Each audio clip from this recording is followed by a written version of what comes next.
बरं, हे सगळं करत असताना MCA साठी वेळ कधी मिळतो? आवड असली की वेळ मिळतो. वाचनाची जशी आवड आहे तशी क्रिकेटची आवड आहे. आणि मग MCA तर माझं माहेरघर आहे. मी स्वतःच खेळाडू आहे, क्रिकेट खेळलेलो आहे आणि त्यामुळे MCA आमचा परिवार आहे. पण MCA निवडणुकीमध्ये यावेळी पडद्यामागे असं काय काय घडलं हे आम्हाला नक्की ऐकायला आवडेल. जे घडलं ते समोरच आहे, पडद्यामागे काय नाही. तिथे 2 गटांची ताकद आहे. पण इकडे तुम्हाला नवाब मलिक चालत नाही, तिकडे आव्हाड चालतात, हे नाही, कसं? आम्हाला नाही चाललं. आमच्या गटाचे ते उमेदवार नव्हते, पवार गटाचे होते. पण तुम्ही सपोर्ट केलात, मदत केलीत. पवार शेलार गट एकत्र लढला. ती काही इलेक्शन, जनरल इलेक्शन नाही आहे. तिथे राजकीय पक्ष म्हणून कोणी लढलंही नाही आहे. आपल्याकडे गैरसमज होतो किंवा केला जातो आहे किंवा होऊ शकतो. मी होणाऱ्यांचाही काही दोष आहे असं म्हणणार नाही. MCAची इलेक्शन काही राजकीय पक्षांची निवडणूक नाही ना.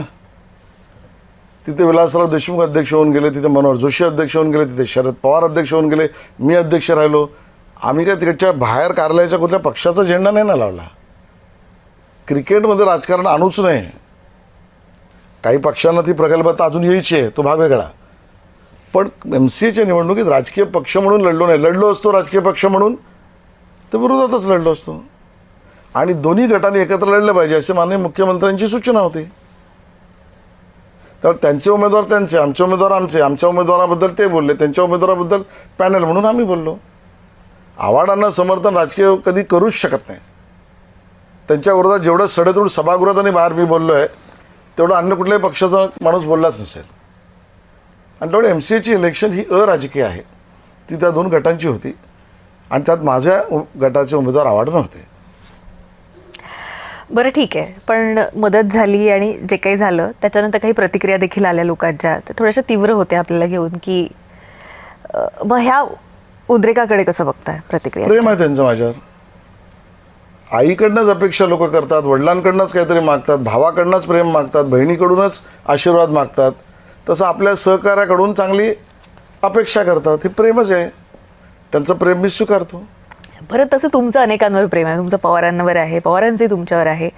कधीतरी या प्रेमामुळे अडचण निर्माण होते राजकीय? प्रेम वगैरे हा शब्द थोडा मोठा होईल, पण हो, स्नेह आहे असं म्हणायला हरकत नाही. केलं आम्ही. आणि पवार साहेबांनी त्यांच्या पद्धतीने क्रिकेटचं काम केलं आणि जे केलं त्यातल्या काही चांगल्या गोष्टी केल्याच आहेत. अरुण जेटलीजींनी केल्या चांगल्या गोष्टी. अमित शहाजी आमच्या गुजरात क्रिकेटमध्ये होते, त्यांनी उत्तम गोष्टी केल्या. जय शहा आमचे आहेत, ते ICCचे अध्यक्ष आहेत, BCCIचे सेक्रेटरी होते. त्यांनी तर नवनवीन गोष्टींचा पूर्ण सपाटा लावला. त्या चांगल्या गोष्टी बघितल्याच पाहिजेत ना.